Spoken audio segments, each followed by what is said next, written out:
Capricorn, the Wheel of Fortune is working in your favor.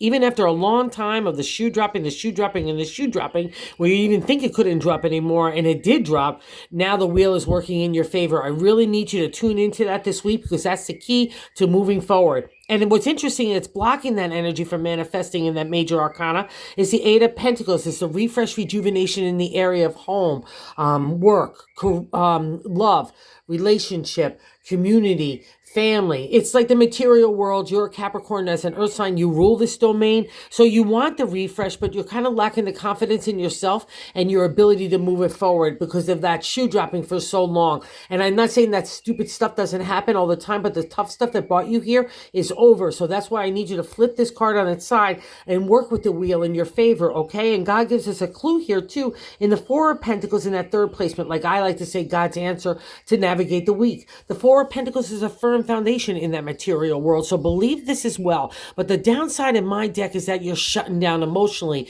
mentally, creatively, okay? And maybe even financially because you rule the gold coin as well.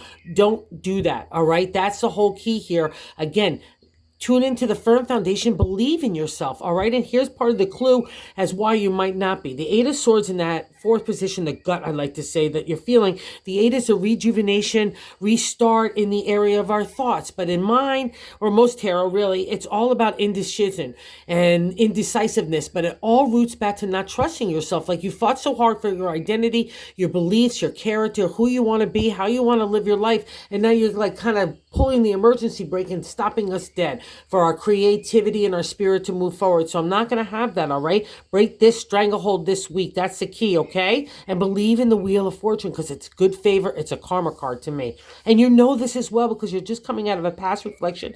In that fifth placement is the past, the High Priestess, another major arcana card. It's the spiritual arts. It's like tarot, crystals, Reiki, believing people who pass, anything that's outside the norms of traditional religion or the way people look at that.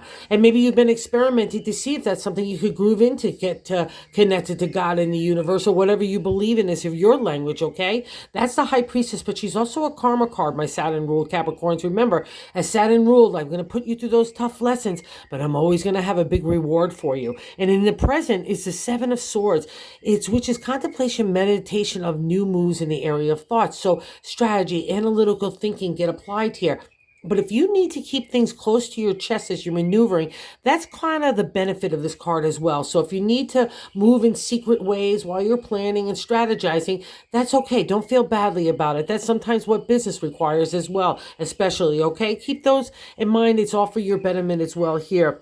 And here gives us a clue as to why we can't move on from the wheel. In that first placement, the seventh place is a direct extension of the first, and it's about ourself.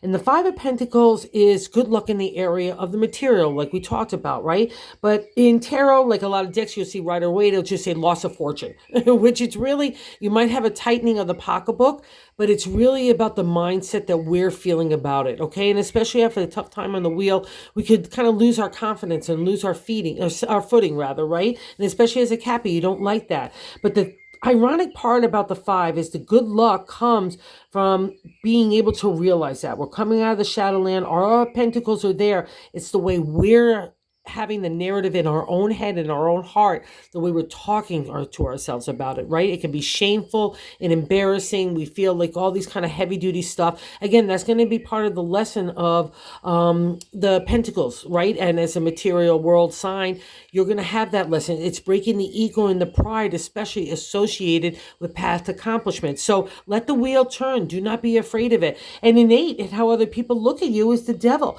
And that sounds heavy duty, but it's not. It's freedom. It's good sexual entity. So maybe you're walking around with a good spring in your step while keeping those secrets close to your heart and all that worry and anxiety, which no longer serves you. Okay, so maybe you also looked at people as a devil, or even maybe you thought people looked at you as that way. Okay, it's been a kind of a vibe for a couple of zodiac signs over the last year, but don't buy into it. Buy into the freedom part. Be your own thing. That's also a validation with the High Priestess. Dig me, don't dig me, but you're digging yourself, and that needs to be your theme going throughout the year. And I can see how tired you are, my little Capricorns. The Nine of Wands and that hopes and fears. 9 is a completion state for a creative idea, so it's coming to an end. Family relationship could all fall into domain as well, not just work or community stuff, right? But it's because our hopes and fears Do not be fearful of the next turn on the wheel, right? Again, we come back to that same circle. It's all for your betterment, and one life is concluding and the new one is emerging, and I guarantee it's going to be fab in your capable hands, my Capricorn friends. And I'm validated here as well in the 10 placement of the outcome, the Ace of Swords. Here you come with intellect, identity, character, your own way of doing life, the things that you have been fighting your whole life to be like, okay? It gets to be accumulated over the 2025. And so really find your stride, find your self-confidence. Do not play with fear and negativity. It has no place anywhere, okay? It doesn't do us any good. It just blocks stuff. And here's validation here in the bonus card, the Ace of Pentacles. Remember, this is your domain, my Capricorn friends. The Ace is the upsurge of energy to create in the material world, right? Take the seeds of wheat to make it into bread, right? So I could feed others, be of service to myself, the people I love. That's the Ace. I've come out of that mystical water, so I learned some stuff. I'm not so young. A lot of people associate the Ace with youthful energy, which it is. Be around young people if that helps you grab that vibe as well. But it's more about you getting that vibe back in your heart and head to lead you to the next idea. And a Capricorn loves to create and materialize it. So this is your domain. Believe in it, okay? Have a great week, my Cappy friends. If you're so inclined to like or subscribe, that would be awesome. Have a good one, guys.